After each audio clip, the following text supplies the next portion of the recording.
Howdy, Smyth Performance Jeep Grand Cherokee Ute builders. I'm going to do a quick video on this one on how I approached water management and sealing, etc. I don't have a 100% answer. I'm still figuring some things out, but I need to video some of this before I get any further in my build here and start covering stuff. So let me show you how I'm approaching it. As always, there's 100 different ways to do a lot of this, advantages and disadvantages to each. So I'm going to show you what I did and what I think is going to work well for this particular vehicle, and you can take it or leave it. There are a couple little points to make sure that you catch as you're preparing for water. And let me preface this all with, this truck is going to Hawaii to be a surf truck. So I envision saltwater wetsuits and gear and such getting thrown in the bed and it needing to be rinsed down. So all that salt water that oozes out of your gear that you use in the water and then you throw in the bed, and it winds its way down through the cracks. So I'm paying particular attention to being able to rinse it down. Maybe not a concern for everybody. But so there's a couple of things that may be a little bit of overkill, like the drains that I put in. So we'll go through the sealing. I will mention what Mark's done. If you haven't seen his videos, I do recommend you go watch Mark's videos because they really cover everything. My videos are sort of supplemental to the Smyth Performance videos. Some of it's kind of hard to see because I already did some bed liner in here to help prevent saltwater corrosion. So everything's black and it can be hard to see, but bear with me and I'm going to show you as best I can where I put sealant, where I didn't, where, etc. So let's get the camera and get looking in there. So here we are behind the truck, walking up and looking down in it. And there are a couple of things that are order specific, like the front bed wall has to be in place, not necessarily bolted in, before you bolt in the side walls. So some of those things kind of limit what all you can do and the order in which you need to do things. So you can't really get a bead of sealant in there before you fasten it down to that forward seat rail. So this piece here is really the forward seat rail from back when it was a four-door. And that's an integral part of this bed structure. This is open, and I would prefer to have sealant in that seam before I bolt it together, but I gotta just come along afterwards and shoot sealant in there. So that's step one, is see this becomes kind of a rain tray or a drain tray that pushes water out to the side. So I'm gonna come back and run a bead of sealant there.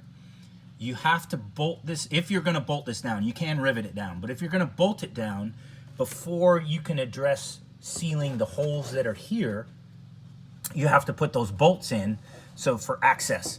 So you can see now that there's a bolt head here that I've already sealed off. And obviously you can't get to the nut now because I've put this panel in. So this is a piece of aluminum flashing that I just cut to fit in, and then I put sealant around each hole and then around the edges of this aluminum flashing, and I just mushed it on there, put a couple clamps on it to hold it till it cured. So that's just held in with some construction adhesive. I really like the Sikaflex, but you can use Tiger Seal or silicone or whatever your preference is.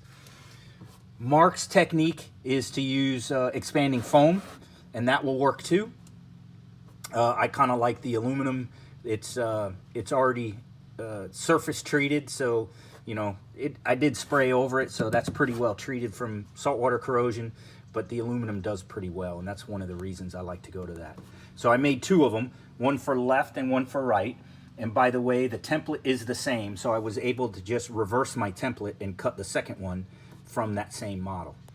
Then outlined in red here is the gusset plate that comes with the kit, has the notch that comes up over the wiring harness, right? So this has to go in before you put this gusset plate in. or it works better if you do, because you end up with a little bit of gap here. This one is sealed off. If I pan over to the other side, you can see that little gray stripe there. I need to reseal that area there between the gusset plate and the aluminum sheeting that I fabricated to fit in. While we're here, obviously all of these gaps that naturally are open, you need to fill those with one technique or another. I just use sealant. I went through, I believe I used 3 tubes total doing all this sealing. And I like to put the sealant in before I do the bed liner if I can, because that'll help, you know, any little cracks I missed. But you can go either way. The bed liner having a texture makes it a little bit harder to make sure you get a full seal if you bed liner and then put the sealant in. So take it how you like, but there are pretty large gaps here that I just filled with sealant, some smaller ones along the bottom, and then another big one there all the way across. Then once you do put that gusset plate in, obviously that has to be sealed all around the edges there also. A little bit tricky around where this wiring harness comes down and through. This is kind of a U-channel, so you do need to shove sealant into that U-channel. If I back up here, you can see, all right, so if water for some reason got into that U-channel, it would run all the way down and want to run up into the cab, and you run into that old wicking issue with wires. So I came back, you know, about 4 inches, shoving sealant in between the wires and just gooping it up. I just gooped it up real well, made sure I had underneath. I propped it up a little bit, shot some sealant in, then took my prop out so it would mush down into it, and then pushed it around with my finger. I put a zip tie around it to get the wiring bundle up nice and tight. While the sealant was still soft, pulled that zip tie tight to try to seal between the individual wires, and then put more sealant across the top. Of course, down in this corner, getting some sealant in there. This gusset plate really does the trick, but you just got to make sure you get all those edges, and where the gap is in the sealant plate, or the grommet plate, you got to make sure you seal that up all real well. So that's the primary, but while we're here, I'll point out that, again, I was worried about rinsing, you know, turning the hose in here, and this tray may not catch everything. So I crawled around underneath the truck and found that I could just drill drain holes, and I put a total of 6 in, 3 on each side. So starting from the center, come down, pick your low point. That's what I thought was the low point. Drilled a pretty good size hole and then dented it down a little bit, so it's the low point. Then again, over on this side, here's another one. And then out here, since if water flowed in here, it wouldn't be able to make it up over to that drain. I put another drain right there at the tip of my finger. Fortunately, there's nothing under the car for that to worry about. I may have done overkill with this big of drains and this many, because you may get some splash driving in the rain. You may get some splash up. But with how big these holes are, I think it'll just run right back out, and I'm not too worried about it. On the right-hand side, the drain here, here, and one over there, you can see the light coming through it. So that one is clear, nothing underneath, but these two, there is exhaust shielding. So if you're drilling through, you know, I didn't want to drill through the exhaust shielding. It's fine if the water runs on top and runs down and out. So I just went through the steel of the floor pan and not through the exhaust shielding. Then once you have your side walls bolted in and your front wall bolted in and your gusset plate, well, you can do it either way here. You need to put these braces in, the lower door frame brace. This is about water sealing, not about installation, so I'm gonna try to keep from wandering. But obviously, I wanted to seal all that, seal this off, so if we did get water in this area, it wasn't leaking back in. And where that drain tray extends through so that the water that comes into that tray will run out and it actually will drain down here.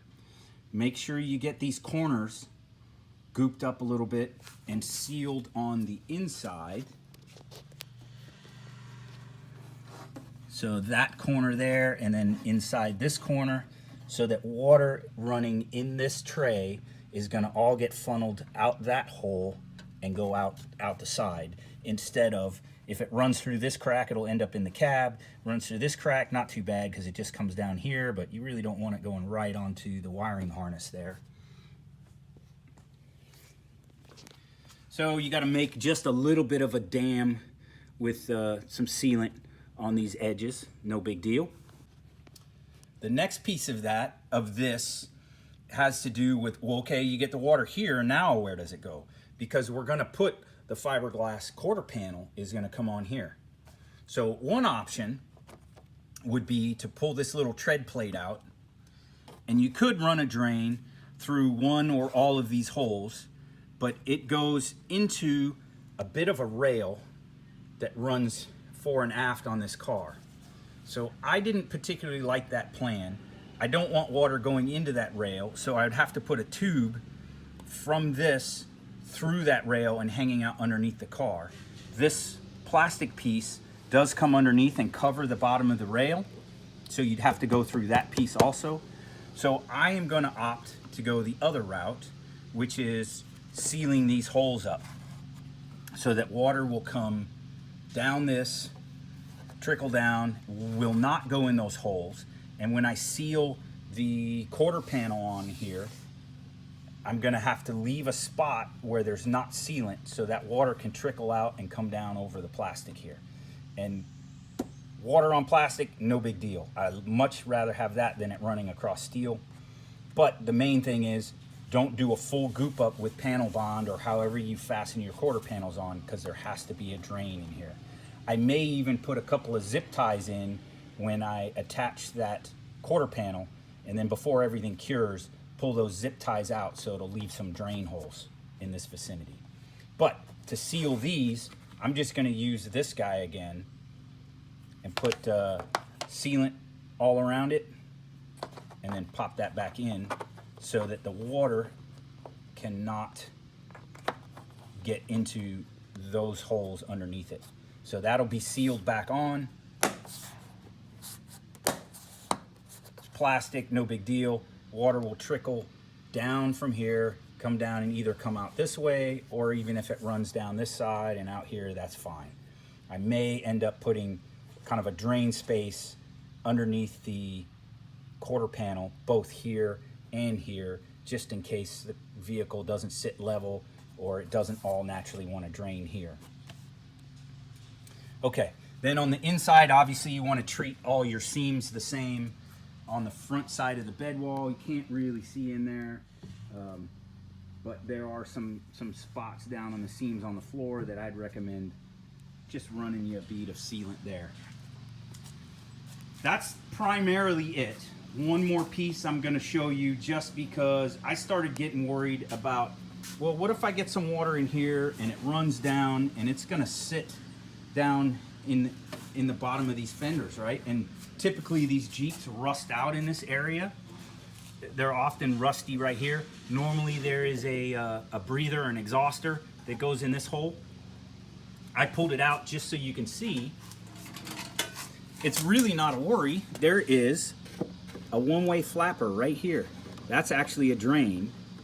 It's just a one-way flapper valve, so a little bit of pressure of water inside here. But just to be sure, I drilled a couple of holes in this surface from the bottom. Let's see, there you can see a hole there, and then one back here, just to make sure that this area would drain well. That was before I realized that this was a drain. Once you pull that exhauster out and you're looking at that, you're like, oh, I see, it's a drain. But before, you can't really tell. The same is true on the other side, except there's no exhauster there to be able to look. So I did the same thing, but you can just see that drain, that little flapper valve, the tip of my finger there. And on this side, you can see the light coming through the holes that I drilled, just to make sure that it drains. And then, of course, wherever you've drilled or cut steel, you got to treat that edge, right? So it doesn't rust and get moisture underneath whatever your coating is. Now the spare tire well presents a minor issue that it has a couple of plugs. You could just pull these plugs, or I just drilled an additional little hole in each of those. 1, 2, 1, 2, and then here on the front, here and here, to let water drain out of this, because this is going to collect water. There's going to be water sitting in there. If you drill here, be aware that the fuel tank is less than a ½ inch below that steel. So you've got to be very careful drilling these holes that you don't drill down into the plastic fuel tank. Now that's another good point, is that the fuel tank is plastic, so I'm not worried about water running over it. So if you do decide that you're going to drill instead of popping that plug, I recommend you put some kind of limiter on your drill. Here I just used a piece of hose so that I wouldn't go more than 3/8 and I don't hit that fuel tank. Because if you drill into the fuel tank, it's a pain in the butt to patch those. So be careful of the fuel tank underneath there. So that was my approach to water management on the Jeep kit. It's not terribly complicated, but you do have to sort out a couple of little things and figure out where stuff leads to. For example, on those sides, if you pull that tread plate, that actually leads into, it's not frame, but it is an enclosed space that I really don't want water running through. And the Jeeps don't have the same corrosion prevention that some other cars have. Like the VWs are very nicely treated. 15 different layers in the corrosion prevention. Jeeps, not as much, so I want to be a little more careful about where water gets to in this one. One last point, when I put that front bed wall in, I will not seal it, the front bed floor. When you put that front bed floor in and bolt it up to the front wall, you don't want to seal that front edge, because you want the water to drain over that edge and down into that tray. That's exactly where you want it to go. And I haven't got that far yet, so I don't know for 100%, but I'm debating putting a couple of drains in that forward bed floor just into a hose that lays down into that drain tray.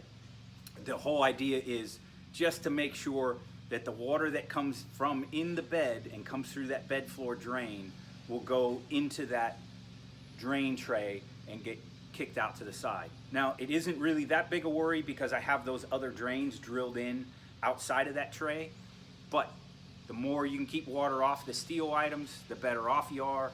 So it's almost 6 of one, half dozen of the other. Do you want it draining out the side and over the steel there, or do you want it draining in the middle here? I've treated it all pretty well. I did a pretty good job with the primer and the bed liner and all that, so I think I have pretty good protection. But you always want to be sure, and if there's a better way. Speaking of better ways, if you are building and you come up with a better idea, or you just watch this video and you go, hey, you know what, the best way to handle that would be, please put those in the comments so the next guy that watches this video will see that comment and have the idea. And we just keep sharing our ideas and we just keep making these things better and better. Thanks for watching. Like and subscribe, please. It gives me a little bit of support so that I can keep making these videos. Y'all take care. Good luck with your builds.